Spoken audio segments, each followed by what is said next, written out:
प्रिय भारतवासियों, नमस्कार। मेरा नाम राजेश मित्तल है और मैं जम्मू कश्मीर भारतीय सुरक्षा बल में कार्यरत हूं। सबसे पहले आप सबों को स्वतंत्रता दिवस की हार्दिक शुभकामनाएं। आज मैं पूरे भारतीय सैनिकों की तरफ से पूरे देश के नाम ये चिट्ठी लिख रहा हूं क्योंकि हम असुरक्षित हैं।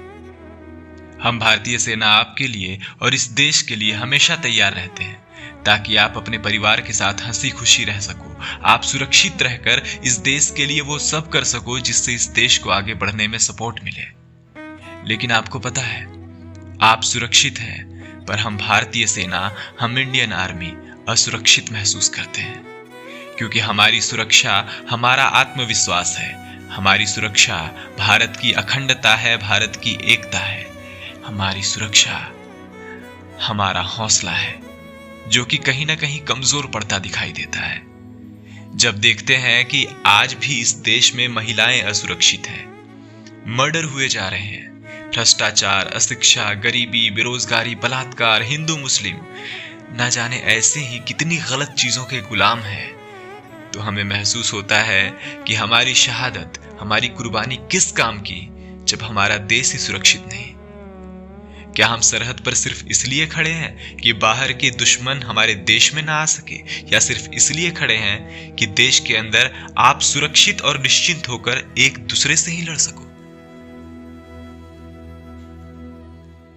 भाई साहब, हमारा भी घर है, हमारा भी परिवार है, बच्चे हैं, बूढ़े माँ बाप हैं, पत्नी है, बहन है। पता है, फिर भी उनसे कहकर आया हूं, मैं रहूं या ना रहूं, मेरा देश रहना चाहिए। हर एक नौजवान जब भारतीय सेना में भर्ती होता है ना, तो उसके अंदर एक बात खुद ब खुद आ जाती है कि फर्क नहीं पड़ता अपने घर वापस तिरंगा लेकर लौटूं या तिरंगे में लिपट कर, बस शहादत के पहले अखंड भारत को अपनी आंखों से देखना चाहता हूं। देख सकूं एक ऐसे भारत को जिसकी एकता में जरा सा हक हमारा भी हो, जिससे कल अगर मैं ना भी रहूं तो अपनी शहादत पर गर्व कर सकूं, ना कि अफसोस। हम सीमा पर इसलिए नहीं खड़े क्योंकि पाकिस्तान, चीन या किसी दूसरे मुल्क से हमारी कोई व्यक्तिगत दुश्मनी है। हम तो इसलिए बॉर्डर पर तैनात हैं क्योंकि आप लोगों से और इस देश से बहुत ज्यादा प्यार है हमें।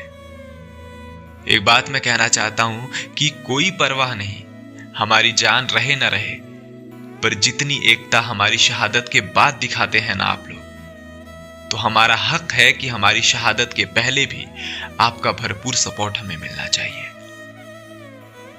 और मैं कहता हूं, भारतीय सेना के लिए, इंडियन आर्मी के लिए सबसे बड़ी ताकत भारत के लोग हैं। हमारे लिए भारत की एकता ही सबसे बड़ी ताकत है, और अगर ये टूटती दिखती है ना, तो हमारा हौसला टूटता दिखता है कि आखिर क्यों कर रहे हैं हम, आखिर क्यों कर रहे हैं, क्यों लड़ रहे हैं इस देश के लिए, जब हमारी इतनी कोशिशों के बाद भी, हमारी शहादत के बाद भी, 74 सालों के बाद भी ये भारत कहीं ना कहीं खंडित ही दिखता है।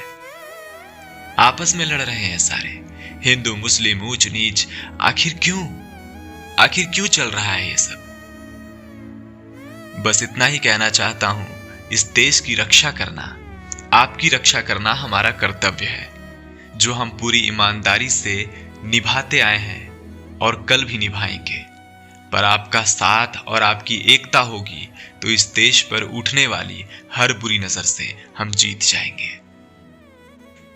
तो बस एक आखिरी बार आपसे अनुरोध करना चाहता हूं, एक रिक्वेस्ट समझ लो, एक भारतीय सैनिक की जो आपके लिए जान तक देने को तैयार है। बस एक बने रहो। हमारे यहां ना कोई हिंदू है, ना कोई मुस्लिम है, जो भी है बस इस देश का बच्चा है, इस देश का नागरिक है। ये देश उसका है। जितना हक आपका है उतना हक हमारा है, उतना ही हक इस देश में रहने वाले हर इंसान का है। तो बस आपसे इतनी सी गुजारिश है कि अपनी एकता दिखाओ। हम भारतीय सैनिकों को आपकी एकता देखनी है। हम भारतीय सैनिकों को इस देश के लिए एक उठता आवाज देखना है। देश के बाहर के दुश्मनों से मैं आपको सुनिश्चित करता हूं कि भारतीय सेना लड़ेगी, लेकिन भारतीय सेना का हौसला बढ़ाना आपका काम है। भारतीय सेना को मोटिवेट करना, उसको हमेशा हमेशा के लिए आगे बढ़ने की ताकत देना आपका काम है। बस आपसे इतनी सी गुजारिश है। जय हिंद।